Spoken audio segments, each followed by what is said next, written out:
Olá, queridos irmãos, que a paz e o amor de Jesus envolva a todos. Bem-vindos a mais um estudo do livro Céu e o Inferno. Estamos na segunda parte, capítulo 6, Criminosos Arrependidos, e hoje daremos continuidade ao estudo do caso do espírito de Castelnaudary. Lembramos que esse espírito, ele era um tanto embrutecido, não quis dar a primeira comunicação, e depois que foram feitas preces para ele começou a sentir uma ponta de arrependimento, o que propiciou uma segunda evocação e ele dar a comunicação. Continuando. Vendo-se um espírito insensível à ação da prece, será motivo para que se deixe de orar por ele? Não, pois cedo ou tarde a prece poderá triunfar, sugerindo-lhe benéficos pensamentos. O mesmo sucede com certos doentes nos quais a ação medicamentosa só se torna sensível depois de muito tempo. Todos os espíritos são suscetíveis de progresso. Erro seria desanimar por não colher da prece imediato resultado. Ao reencarnar-se este espírito, qual será a sua categoria? Depende dele e do arrependimento que então tiver. Muitas conversas com este espírito deram em resultado notável transformação do seu moral. Eis aqui alguma das suas respostas ao espírito. Por que não pudestes escrever da primeira vez que vos evocamos? Porque não queria. Mas por quê? Ignorância e embrutecimento. Agora podeis deixar quando quiser a casa de Castelnaudary? Permitem-mo, porque aproveito os vossos conselhos. Sentes algum alívio? Começo a ter esperança. Se possível nos fora o vermo-vos, qual a vossa aparência?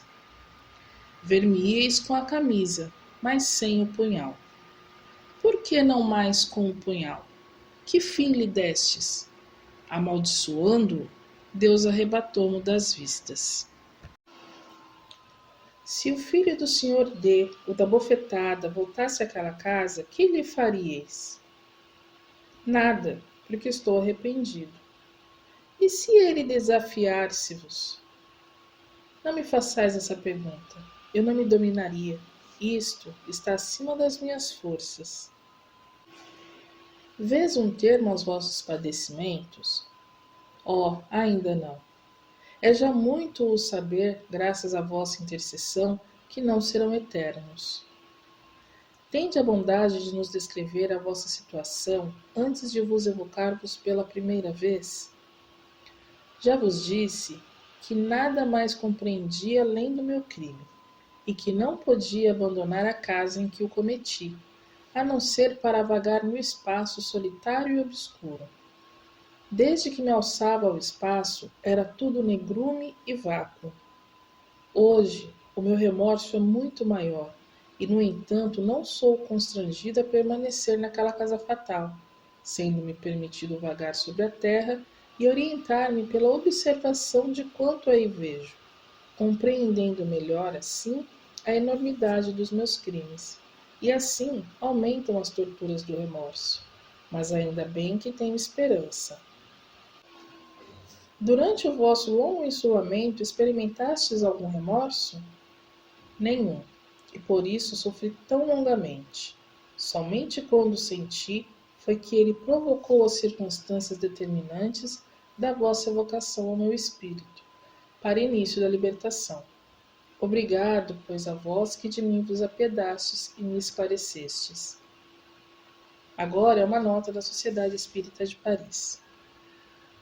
Temos visto os avaros sofrerem à vista do ouro que antes não tinha importância, orgulhosos atormentados pelos ciúmes das honrarias prestadas a outros que não eles. Homens que dominavam na terra, humilhados pela potência invisível, constrangidos à obediência, em presença de subordinados que não mais se lhe curvavam. Ateus atônitos pela dúvida, em face da imensidade do mais absoluto insulamento, sem um ser que os esclareça. No mundo dos espíritos há compensações às virtudes, mas há também penalidade para todas as faltas. As que escaparam às leis dos homens são atingidas pelas leis de Deus. Notamos que as mesmas faltas são diversamente punidas, conforme o grau de adiantamento do espírito delinquente. Aos espíritos mais atrasados, como este que vimos, são infligidos castigos de alguma sorte mais materiais que morais, para compreenderem o erro e dele se libertarem. Ao passo que o contrário se dá com aqueles cuja inteligência e sensibilidade estejam mais desenvolvidas. Assim é que a vergonha, por exemplo, causando pouca ou nenhuma impressão para estes, tornam-se para aqueles intolerável. Neste divino código penal, a sabedoria, a bondade, a providência de Deus para com as suas criaturas revelam-se até nas mínimas particularidades, sendo tudo correlacionado para facilitar ao culpado os meios de reabilitação. As mínimas aspirações são consideradas e recolhidas. Pelos dogmas das penas eternas, são no inferno confundidos os grandes e pequenos criminosos, os culpados de momento e os reincidentes, os endurecidos e os arrependidos, sem nenhuma tábua de salvação. Qualquer benefício que hajam feito, de nada lhes valerá. De que lado, pois, a verdadeira justiça, a verdadeira bondade? Perguntar-se-á que seria deste espírito se não fosse evocado? O que será de todos os sofredores que o não podem ser, daqueles em que se não pensa? Os meios de que Deus dispõe para salvar as criaturas são inumeráveis, sendo a evocação um dentre esses meios, porém não o único certamente. Deus não abandona. Uma das primeiras consequências do Espiritismo foi o ensino dos serviços que as relações com o invisível podem prestar aos seus irmãos desencarnados. Deus patenteia por esse modo a solidariedade existente entre todos os seres do universo, ao mesmo tempo que dá a lei da natureza por base ao princípio da fraternidade. Deus demonstra-nos a feição verdadeira, útil e séria das evocações, até então desviadas do seu fim providencial pela ignorância e pela superstição. Aos sofredores jamais faltaram socorros em qualquer época, e se as evocações lhe proporcionam uma nova via de salvação, aproveitam ainda mais, talvez aos encarnados, por lhes proporcionar novos meios de fazer o benefício, instruindo-se ao mesmo tempo sobre as condições da vida futura. Pois bem, meus irmãos, o que nós vemos neste caso? Que nenhum filho de Deus fica largado à sua sorte. O sofrimento, a consciência do mal praticado, deixa o espírito predisposto já a receber uma certa ajuda, né? Que é aquilo que já começa a brotar nele, aquele arrependimento. Mas ninguém está relegado ao sofrimento eternamente. Pois sempre tem, às vezes, alguém, um espírito já desencarnado distante, que às vezes lembra, que às vezes faz uma prece, que intercede, pede intercessão por esse espírito, né? Mas é claro que tudo depende do espírito, da sua consciência do erro, do cansaço, do sofrimento, onde ele começa a despertar, se arrepender. E em tudo está Deus.